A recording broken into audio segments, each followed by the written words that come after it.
Hello, and today we're going to take a look at a new shoe from ASICS, or an updated model from ASICS. It's their range topping daily trainer neutral cushion shoe, the Gel Nimbus 27. So first up, let's have a look at some of the stats.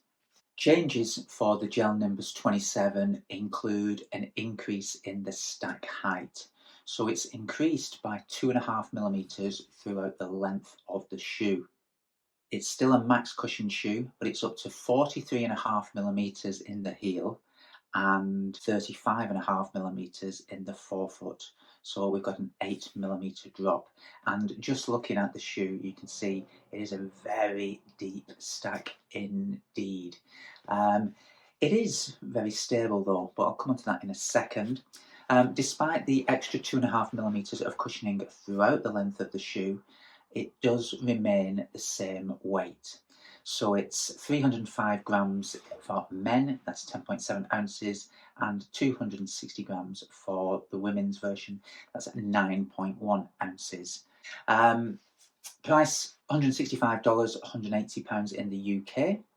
And what else has been changed? Well, the gel name stays within the title of the shoe, Gel Nimbus 27. So you still have a PureGel cushioning embedded within the heel.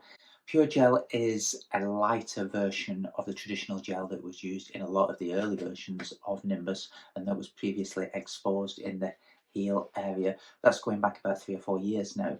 For the last few versions of the shoe, the gel has become PureGel. It's a thinner, lighter material and it sits kind of in the heel area. It's about a credit card size, if you like, and probably about 3 or 4 millimeters thick.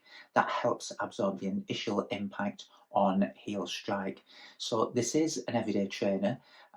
You've got that added gel in the heel. It is for a heel striker type runner, if you like, which, let's be honest, is the vast majority of people on their easy training days. The upper is a slight, a different upper from the previous version. On the previous version, it was a fully knitted mesh. Now we've got a jacquard woven construction. I think that makes it a little bit lighter. It's still as breathable, but breathability in a shoe is never really a major issue, is it? Comment down below. And you've got a knitted stretch tongue. And that really does add to the fit of the shoe. And when you're pulling the shoe on, you've got this stretchy tab on the heel here and the knitted tongue. It really does give it a sock-like fit. Feels it's like pulling on a sock, but it's just a really nice fit around the foot. It holds the foot down well, a good lockdown, as some people might say. You've got the extra eyelet if you want to do heel lock. I don't think you need it in this shoe. And one great feature is this kind of double layer construction to the heel area. So you've got the knitted section on the outside edge that sits away from the skin, so there's no irritation there, and then just super padding all the way around. I am a big fan of that. I love shoes that have got lots of padding in the ankle area and the Achilles area as well. I think it just feels so welcoming and kind of hugging around the foot, just creates a nice fit, and it's the same in the Gel Nimbus 27. That's similar to the previous version as well. Good rubber coverage throughout the full length of the shoe, so no issues there. It is a road shoe, but yeah, there's not a lot of traction there, but you're not going to encounter issues in everyday conditions on the roads. You can even, a little bit of gravel is absolutely fine for this shoe. Remember, it is an everyday trainer. It's not a fast shoe, so you're not going to be going 100% out, flat out in the shoe, but traction is absolutely fine. Now, the ride of the shoe, there's 2.5 millimeters extra of stack throughout the full length. It does feel certainly noticeable when you put the shoe on. You do feel like you're up off the ground. A lot of shoes are 40 millimeters and beyond, and this shoe feels noticeably high, but at the same time your foot does sit within the shoe a little bit. You can see there are slight side walls to the cushioning, but it does feel very stable. It's quite a broad footprint, and your foot sits within the shoe, so that adds to the stability. Now, I usually favour shoes that offer a little bit of extra support for overpronation. I'm a mild overpronator, so typically I would choose a mild support type shoe, but I do run in a lot of neutral shoes, because what we're finding is neutral shoes, and particularly the foams that are used nowadays, are very compliant, very resilient, and do hold their shape very well. It is the FF Blast Plus Eco Foam in the Gel Nimbus 27. Same as in the previous model, but again, it's an umbrella term for the foam.